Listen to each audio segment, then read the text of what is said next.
Je me souviens encore comme c'était ce matin. Un soir, nous sommes là et on voit que la maison est envahie par des flots, des vagues, tout ça. Rien à faire. Je sens le bruit de la maison qui est en train de se fondre, tomber. Et puis, je vois que mon fils qui est à côté de moi, avec ses frères aînés, je ne fais que les prendre. Le temps de revenir prendre quelques effets qui sont là. La maison est totalement détruite. Je ne fais que partir avec la femme, les enfants, le bateau. Je m'en vais, quoi. Voilà, il n'y a plus rien qui reste. Et on a envie de refaire d'autres aventures à côté. C'est difficile à comprendre. De revivre encore, c'est vraiment c'est dur, quoi. Voilà. À la lueur où vont les choses, bon, voilà, c'est vraiment difficile. On ne sait pas si la génération future, même qui viennent, mes enfants, tout ça, on ne sait pas s'ils pourront exercer la pêche. Ça fait mal quand on voit ça.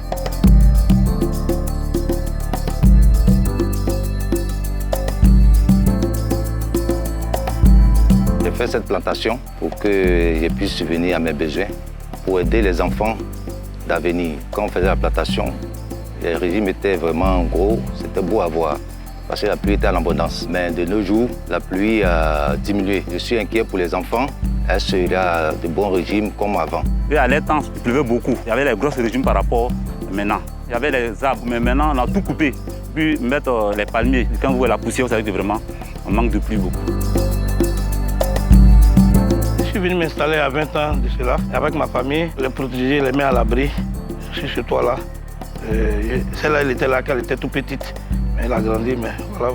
Ils voulaient nous protéger, mais on s'est rendu compte que c'est le passage d'eau. Il y a des années passées, il y a eu ravage, les maisons des gens sont tombées, tout ça là. Il y a des voisins qui sont partis dedans. Quand il pleut comme ça, là, moi-même j'ai peur, franchement, j'ai peur. Donc, quand la saison pluvieuse, je suis obligée souvent de partir en ville, rester avec mes camarades, mes amis, mes soeurs.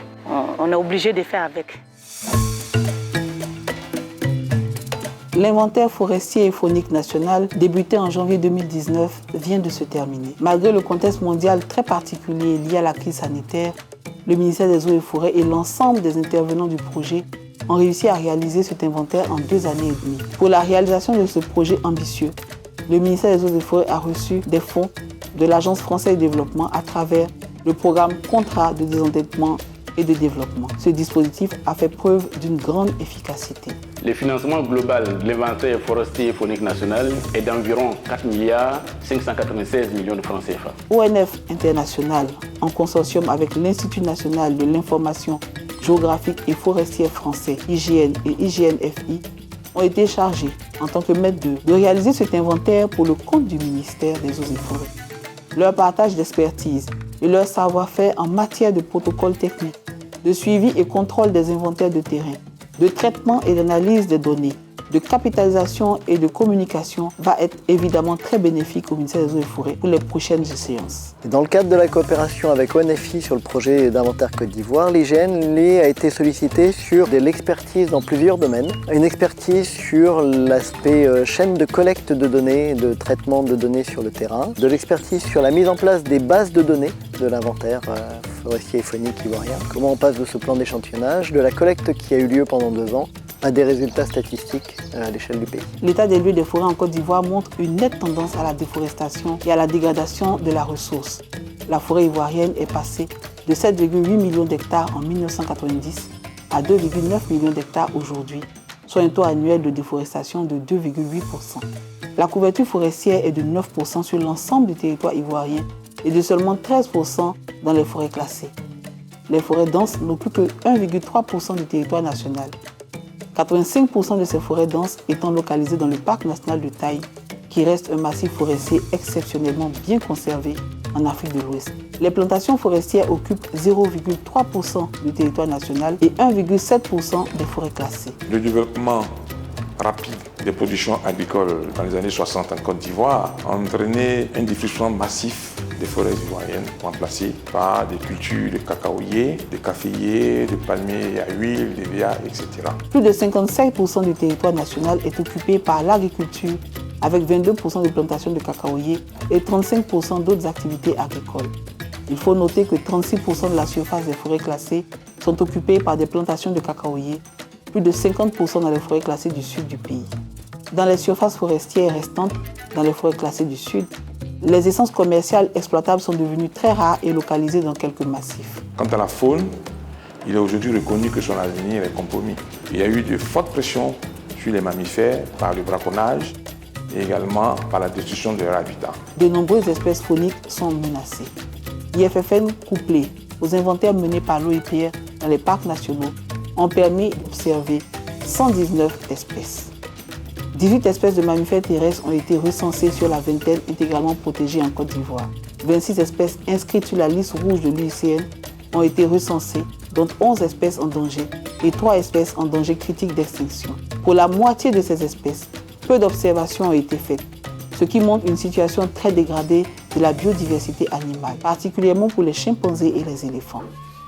Les clés du succès de cet inventaire ont aussi résidé en grande partie dans l'investissement des ingénieurs du ministère des Eaux et Forêts et de chaque opérateur ivoirien, à savoir la SODEFOR, l'ANADER et l'OIPR.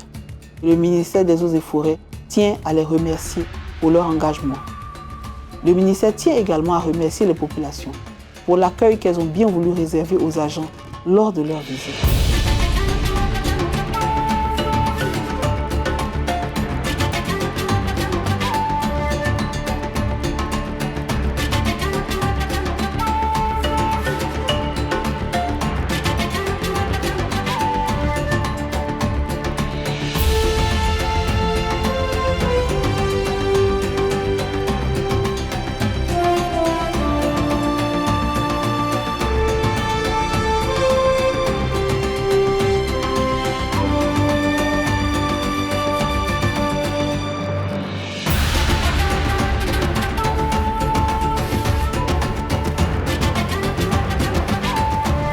Donc plus réussi à faire cet inventaire en 2 ans et demi. Je crois que c'est une grosse prouesse. Donc nous avons acquis de l'expérience, des compétences. La Côte d'Ivoire, s'emparant de ce nouvel outil qu'est l'inventaire, qu'elle a mis en place, qui est un gros investissement. Les cadres nationaux ont acquis de nombreuses compétences dans le cadre de la mise en œuvre de ce projet. Ces compétences ne seront pas perdues car le ministère des Eaux et Forêts va mettre en œuvre une structure pérenne qui assurera l'organisation des prochains inventaires. L'organisme en charge de ces forêts doit non seulement effectivement être capable de sortir une ressource bois intéressante du point de vue économique, écologique et de la durabilité, mais aussi garantir la durabilité des forêts, du fait qu'elles seront bien maintenues, régénérées et qu'elles continueront à pousser pour les générations à venir. Grâce à toutes ces données actualisées sur la quantité et la qualité des ressources forestières et fauniques, l'État ivoirien pourra mettre en œuvre sa stratégie nationale de préservation, de réhabilitation et d'extension des forêts. La décision de mettre en place cet inventaire, c'est une décision politique qui a un sens très fort puisque les Ivoiriens savent très bien que la situation de la forêt ivoirienne est plutôt fortement dégradée et que cet inventaire va permettre de mettre une sorte d'état zéro précis de la situation actuelle qui devrait leur permettre après justement de déployer une politique en connaissance de cause. L'IFFN constitue un véritable enjeu pour notre gouvernement et permettra d'avoir des données fiables pour